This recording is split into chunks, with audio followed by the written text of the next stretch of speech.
Muito bem, sejam todos muito bem-vindos a mais uma pré-aula aqui no nosso canal. Quem vos fala é o presbítero Carlos Alves e é um prazer enorme ter vocês aqui conosco para a gente conversar um pouquinho sobre as lições da CPAD da classe dos adultos.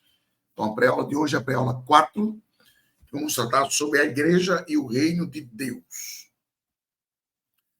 Nós já estamos trazendo aí todo um trajeto, estamos passando por um trajeto de lições importantíssimas, onde na primeira lição nós falamos sobre a origem da igreja, quando e onde ela foi originada, falamos sobre as imagens, sobre as tipologias, as alegorias referentes à igreja, falamos também sobre a natureza da igreja e agora nós vamos tratar sobre essa comparação entre igreja e o reino de Deus. A leitura bíblica encontra-se em Marcos capítulo 1, do verso 14 ao verso 17, como de costume, pausa o vídeo e faz a leitura. O texto áureo, Marcos, capítulo 1, versículo 15, o tempo está cumprido e o reino de Deus está próximo. Arrependei-vos e crede no evangelho.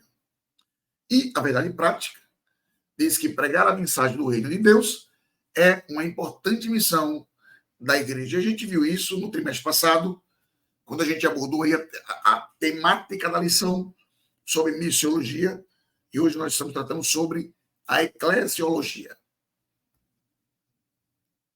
Introduzindo a nossa lição, nós vamos apresentar, dentro dessa pré-aula de hoje, uma compreensão do reino de Deus a partir de sua natureza e a sua relação com a igreja de Jesus.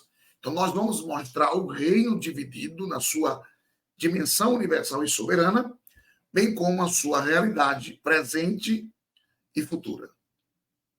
Então, a igreja ela é vista como sendo parte desse reino, e por isso Deus a estabeleceu para viver, pregar e manifestar a vida do reino de Deus. E o tópico 1, a gente já começa a dissertar sobre ele, trazendo a narrativa, a temática, o subtópico, a natureza do reino de Deus. E aí nós vamos abordar os subtópicos seguintes, iniciando pelo primeiro, que vai falar sobre esse reino de Deus, que ele é universal, não universal placa da igreja, mas ele é universal, abrangendo todas as pessoas em todos os lugares do mundo. Então, o salmista vai dizer que Deus ele é o rei de toda a terra, conforme Salmo 47, versículo 7. Daniel, em contrapartida, ele afirma que Deus domina sobre o reino dos homens. Então, Deus, ele é rei universal e tem domínio sobre a sua criação, sobre os reinos e governos humanos, bem como sobre todas as hostes angelicais, conforme está descrito ou escrito em Daniel capítulo 4, versículo 35. Então, isso significa que nada nem ninguém está fora do seu domínio. Então, Deus, ele é esse rei universal. Tudo está sobre o domínio deste rei, desde a terra, como também as hostes angelicais. Então, tudo está sob o controle, sob o domínio do Criador, do nosso Senhor. O subtópico 2 vai apresentar agora não só apenas o contexto de um Deus que estabelece o reino universal, como também vai abordar sobre a soberania divina e os acontecimentos do mundo. Então, embora o mundo siga o seu curso, Deus não perdeu nem deixou domínio sobre ele, tampouco sobre o universo criado. Então, um Deus que não tivesse controle de tudo não seria um Deus. Então, é por isso que não tem como comparar o Deus eterno ou o eterno Deus com os deuses criados pelos homens. Porque o nosso Deus, o Deus eterno, ele tem um controle de tudo, porque tudo ele criou. Então, ele é soberano, ele é Deus, ele é o Senhor dos senhores, Ele é um Deus eterno, todo-poderoso, e tudo ele criou. Então, ele tem domínio sobre tudo, sobre o universo, sobre a terra, sobre tudo, sobre os seres angelicais, sobre as hostes, sobre tudo. Então, um Deus que não tivesse esse tipo de controle, ele não poderia ser considerado um Deus. Então, embora os homens, o diabo e os seus demônios tenham liberdade e permissão para agirem neste mundo, essas ações não se sobrepõem à soberania de Deus. Então, assim, Deus domina sobre todas, conforme a gente pode ler em Salmos. Então, vamos ler esse texto de Salmos, Salmos de número 103 e o versículo 19. Também existe até vou fazer uma observaçãozinha aqui. Existem muitas discussões, né, sobre essa questão de Salmos ser chamado de números ou capítulos.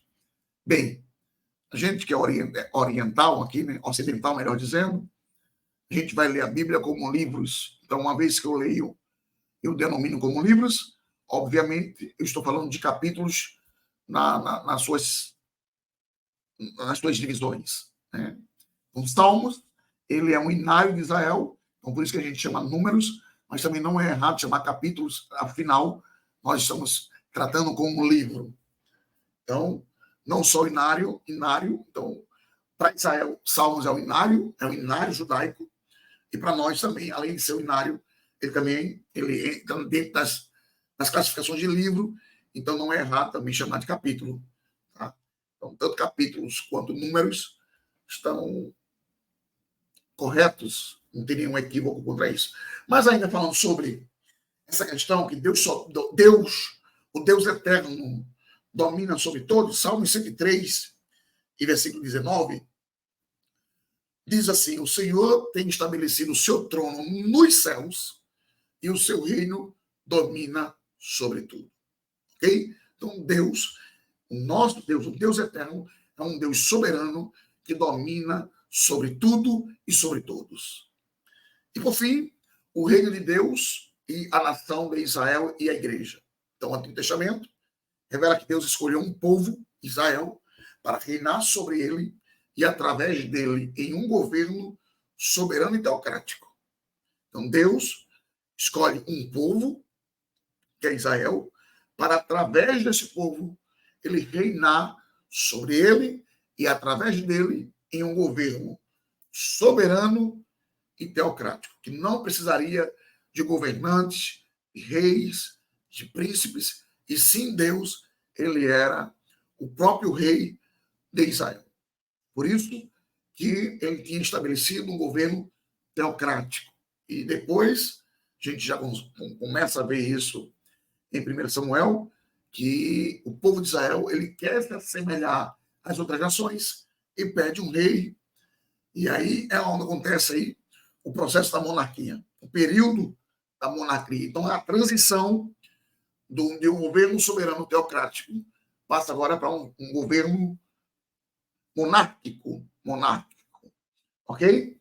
A monarquia é quando se estabelece aí os reis a partir de Saul.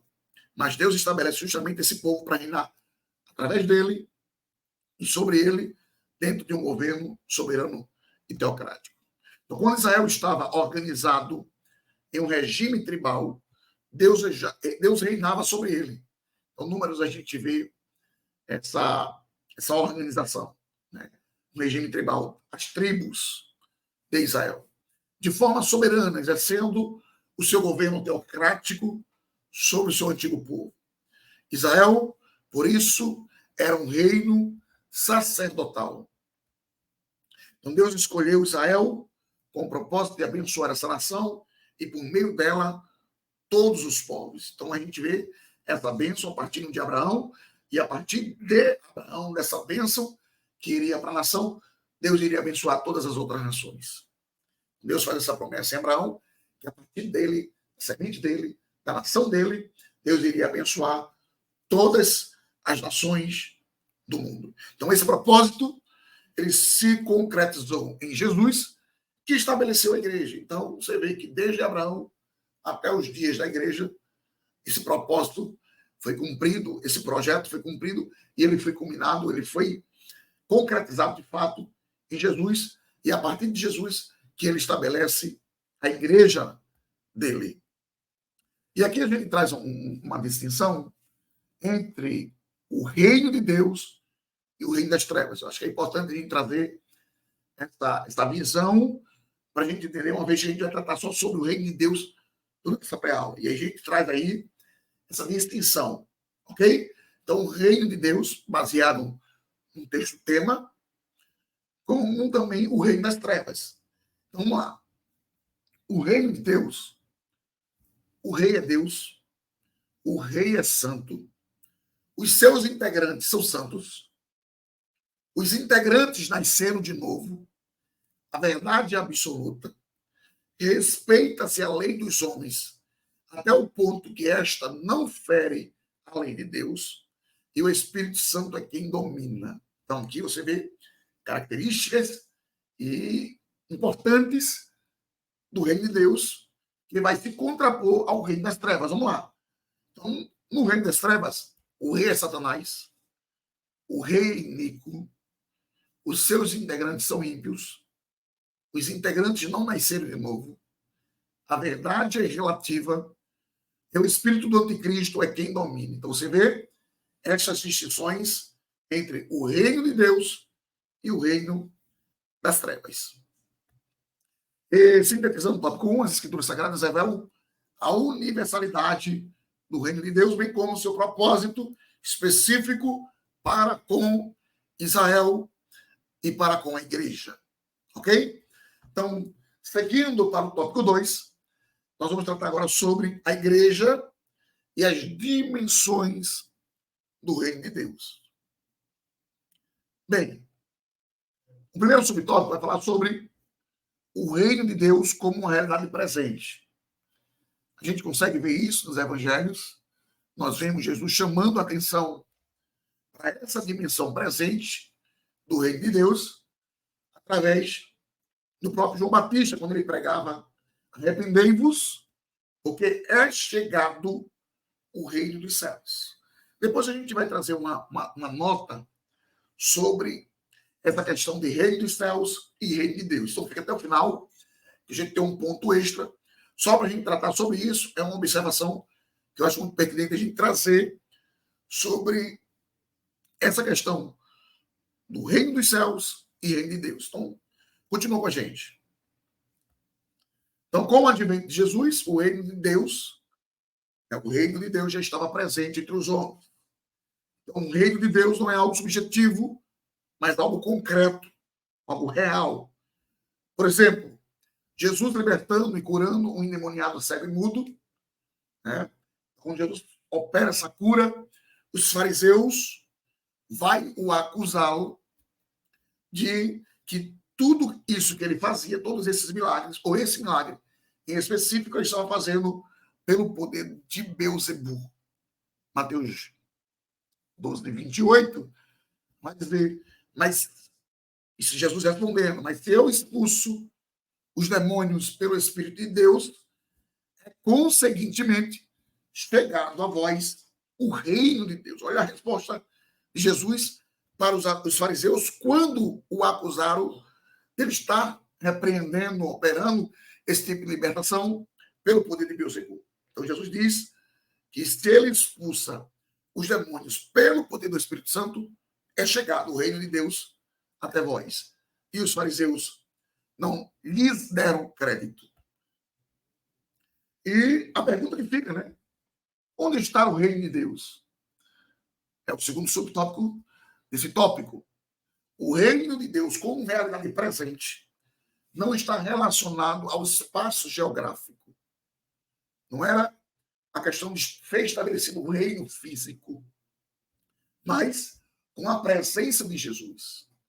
Então, era muito mais além do que o espaço físico, as terras, o trono, o castelo, sabe? Era muito mais do que isso. Aqui estava falando justamente sobre a presença de Jesus. Então, o reino de Deus estava na presença de Jesus. Então, por onde a presença dele está, o reino de Deus se manifesta. Vamos ler o texto de Lucas. Lucas, capítulo 17, do verso 20 ao verso 21. A Bíblia diz assim: interrogado pelos fariseus sobre quando havia de vir o reino de Deus, respondeu-lhe e disse: o reino de Deus não vem com aparência exterior. Olha a resposta de Jesus. Não vem com uma aparência exterior. Ok? Nem dirão, ei-lo ali ou ei-lo aqui, porque eis que o reino de Deus está entre vós. E ele se referia a ele como o reino de Deus, a sua presença como o reino de Deus entre os homens. Em outras palavras, todas as vezes que as pessoas são salvas, curadas e libertadas do poder do diabo, o reino de Deus ele está presente. É tremendo demais isso. Então, todas as vezes que Jesus operava uma cura, Jesus libertava as pessoas, Jesus salvava as pessoas, isso era a manifestação do reino de Deus entre os homens. E era isso que eles não conseguiam entender. Era isso que os fariseus, que os saduceus, que os escribas e que os incrédulos da época, eles não conseguiam identificar, não conseguiam entender. E tinham Jesus como um curandeiro, como um rebelde, como um falso Messias. Eles não conseguiam entender que Jesus era justamente esse reino de Deus entre eles. Então, a presença de Jesus no local e a manifestação do poder de Deus através de Jesus era essa manifestação do reino de Deus. Então, o reino de Deus, olha só, ele estava presente no ministério de Jesus, pois ele mesmo era essa manifestação do reino. Segundo, ele estava presente no ministério apostólico na igreja primitiva. Então, a gente vê, justamente na igreja primitiva, a manifestação do reino de Deus, do Espírito Santo, através das curas, dos milagres, das libertações, a libertação dos oprimidos da igreja primitiva. Então, você vê, enxerga nitidamente nas páginas do Novo Testamento, no período da igreja apostólica, a manifestação do reino de Deus através do colégio apostólico. E, por fim, ele está presente por intermédio da igreja de Cristo na presente era. Ok? Então, assim como o reino de Deus possui uma dimensão presente, ele também possui uma dimensão futura. Então, quando a gente traz essa perspectiva de uma dimensão futura, lógico que nós estamos tratando de um aspecto escatológico do reino de Deus, algo bem lá no futuro. Então, embora o reino de Deus esteja presente hoje, sendo possível experimentá-lo, olha só, experimentá-lo agora, contudo, ele se manifestará na sua plenitude, né? Na era vindoura. Então, embora a gente experimente ele agora, o reino de Deus agora, a gente vai ter uma manifestação absoluta, completa, na sua plenitude, na era futura. E a gente vai ver isso no milênio. O milênio, o reinado de 1000 anos sobre a Terra, faz parte dessa dimensão futura do reino de Deus. Tá? Quando Cristo vai reinar sobre a Terra durante 1000 anos. Então, isso traz um aspecto escatológico do reino de Deus. E a gente atenta para alguns detalhes agora, porque, escrevendo aos Coríntios, o apóstolo Paulo destaca os tipos de pessoas que ficariam de fora desse reino vindouro.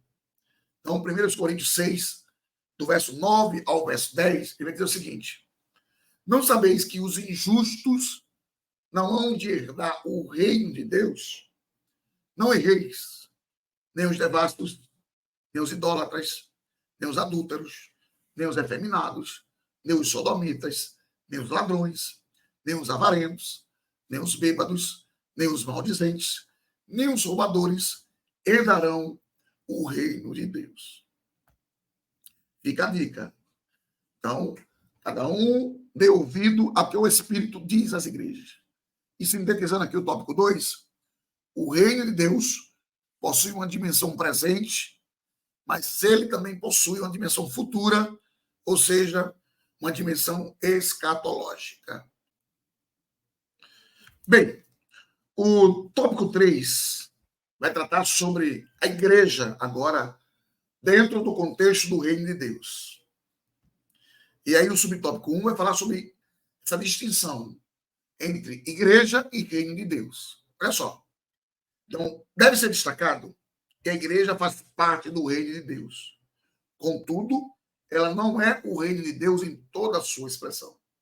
O reino de Deus é mais amplo e envolve todo o povo de Deus, tanto da antiga aliança como da nova. Então, você vê que o reino de Deus ele é bem mais abrangente, que tanto os santos do Antigo Testamento quanto os santos do Novo Testamento estão envolvidos dentro desse reino. E a igreja, por sorte, não atinge os santos do Antigo Testamento, né? Da Antiga Aliança, e sim da Nova Aliança. Uma igreja ela foi idealizada e projetada por Deus para ser a expressão do seu reino na plenitude dos tempos. E aí, Deus deu à igreja a missão de fazer o quê? Conhecido o seu plano, o seu projeto, o seu propósito de salvação para a humanidade. A igreja tem essa missão. A missão de expressar o reino de Deus. Ok? Por isso que existe essa distinção. Que a igreja ela não é o reino de Deus na sua totalidade. Mas ela expressa o reino de Deus. Ela expressa. Porque ela foi idealizada e projetada para isso, para ser essa expressão do reino de Deus na plenitude dos tempos, né? No tempo dos gentios. E essa é a missão da igreja. Por isso que a igreja precisa cumprir o ide fazer discípulo, o ide pregai, o ide ser testemunha às nações, em Samaria, Judéia e até aos confins da terra. A missão da igreja é justamente apresentar, tornar, fazer conhecido o plano e o projeto de salvação de Deus para a humanidade.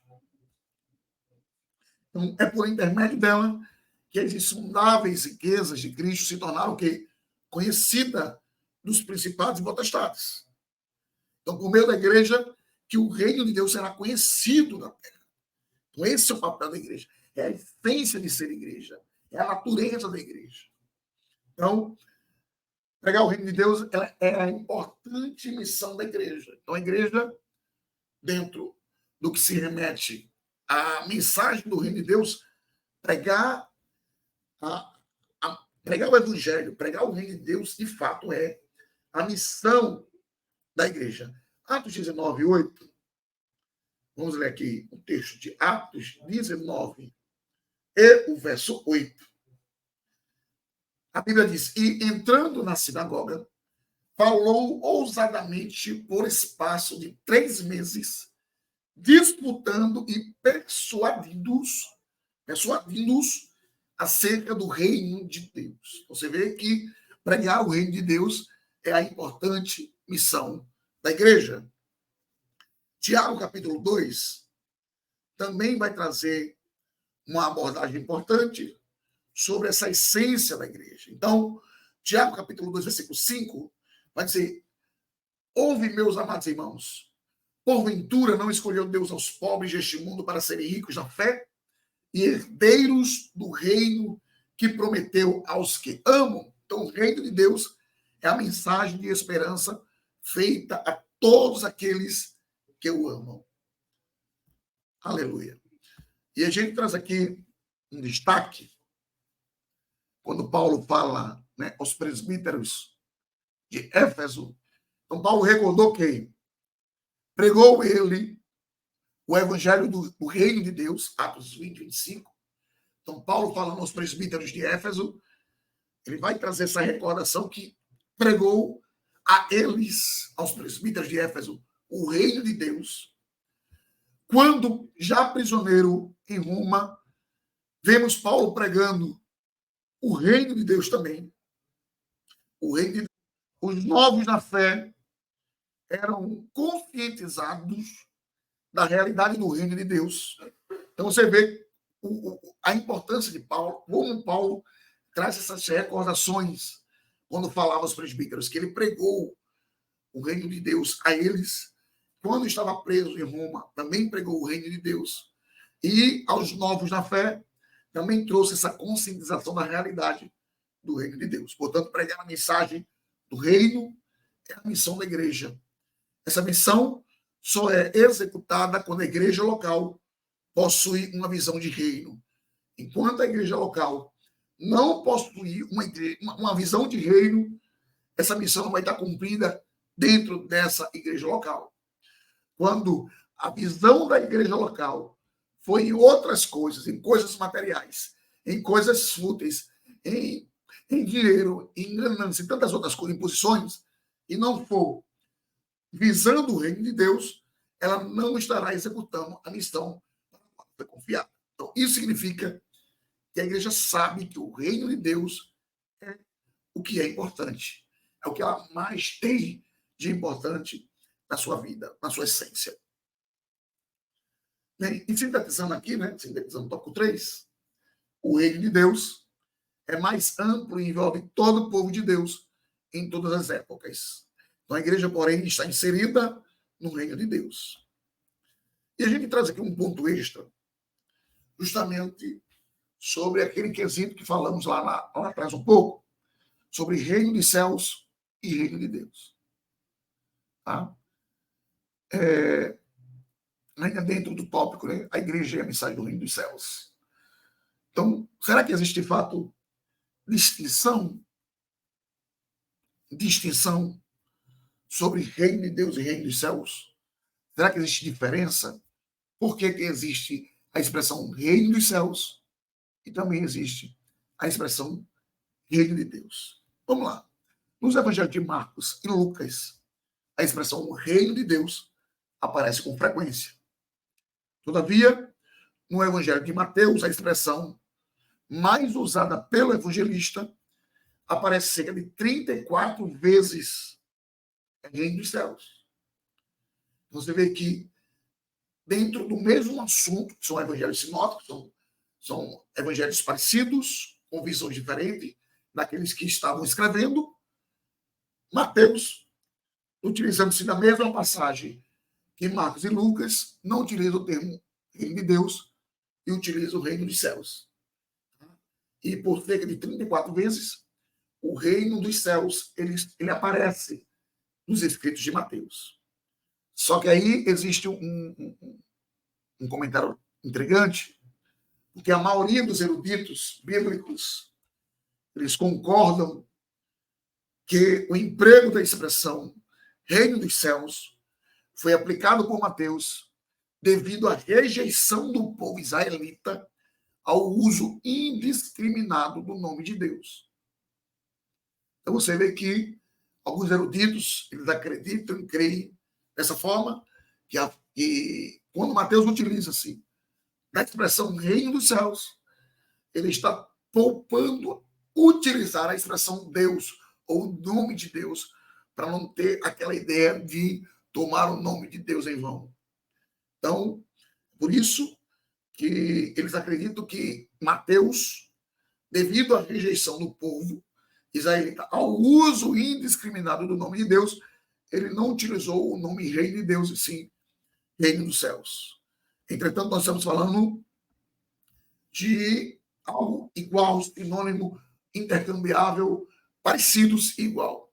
Então a gente vê aqui, logo as expressões reino de Deus e reino dos céus, quando estão comparadas entre os evangelhos sinóticos, são sinônimos e intercambiáveis. E aqui a gente tem dois textos que falam do mesmo assunto e que a gente vai ver as expressões utilizadas por Mateus e por Lucas, por exemplo.